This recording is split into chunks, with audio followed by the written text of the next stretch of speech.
100 days of triple digit to double digit சேலஞ்சில் day 91 பார்க்கலாமா? காலைல நார்மல் அரிசியில் சுட்ட இட்லி தான் 2 சாப்பிட்டேன். அப்புறம் ஈவினிங் டைம் பத்த மாட்டேங்குது. கார்டியோ பண்ணேன். ஹாஃப் அன் ஹவர் பண்ணுறேன். அப்புறம் டைம் ஆயிடுச்சு வீட்டுக்கு வந்துடுறேன். ஸோ இன்னைக்கு காலையிலே கிளம்பிட்டேன். ஒரு 12 அந்த மாதிரி போயிட்டு 30 மினிட்ஸ் ஆஃப் ட்ரெட்மில் இன்க்ளைன் 7ல் வச்சு நடந்தேன். அப்புறம் வந்து 40 மினிட்ஸ் வந்து சைக்கிள் பண்ணேன். செம்ம எஃபெக்டிவாக இருந்தது. அப்புறம் ஃபர்ஸ்ட் ஹாஃபில் வந்து ஒரு 2 லிட்டர் தண்ணி குடிச்சிட்டேன்.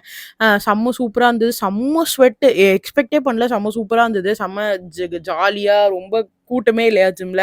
அப்புறம் வீட்டுக்கு வந்து லஞ்ச் ரெடி பண்ணி சாப்பிட்டேன். சிக்கன் டிக்கா, கொஞ்சம் ஸ்ப்ரவுட்ஸ், சப்பாத்தி சாப்பிட்டேன். திருப்பி ஒரு நேப் எடுத்துட்டு மறுபடியும் முதல்ல இருந்து ஸ்டார்ட் பண்ணுவோம்டா அப்படின்னு சொல்லிட்டு இஎஃப்எக்ஸ்ல தான் ஸ்டார்ட் பண்ணேன். ப்ரீ போஸ்ட்னு கார்டியோ கண்டிப்பா பண்ணிடுவேன். அப்புறம் இன்னைக்கு லெக் டே தான். ஸோ லெக்கையும் முடிச்சுட்டு இன்னைக்கு வந்து இந்த பேக் கேர்ள்ஸ் வந்து எனக்கு மிஷின்ல போட ரொம்ப கடுப்பா இருந்துச்சு. அதனால கேபிள்ல ட்ரை பண்ணலாம்னு சொல்லிட்டு கேபிள்ல ட்ரை பண்ணியிருந்தேன். அப்புறம் யூஸ்வலா போடுற ஒர்க் அவுட்ஸ் தான். லெக்குக்கு ஒன்றும் பெருசா ஸ்பெஷலா இல்லை. அப்புறம் இந்த இந்த சேலஞ்ச் வந்து நான் இன்னொரு 1 வீக்ல வந்து எப்படியாவது என்ன வந்து நானே ஹோல்டு பண்ண ட்ரை பண்ணோம். அப்புறம் கொஞ்சம் திங்ஸ் எல்லாம் வாங்குறதுக்கு டிமார்ட் போற வேலை இருந்துச்சு. ஸோ அதனால டிமார்ட்டும் போயிட்டு வெளியே தான் லஞ்ச் டின்னர் சாப்பிட்டேன். இப்படிதான் என்னோட டே போச்சு. நாளைக்கு பார்க்கலாம். Bye bye மக்கள்ஸ்.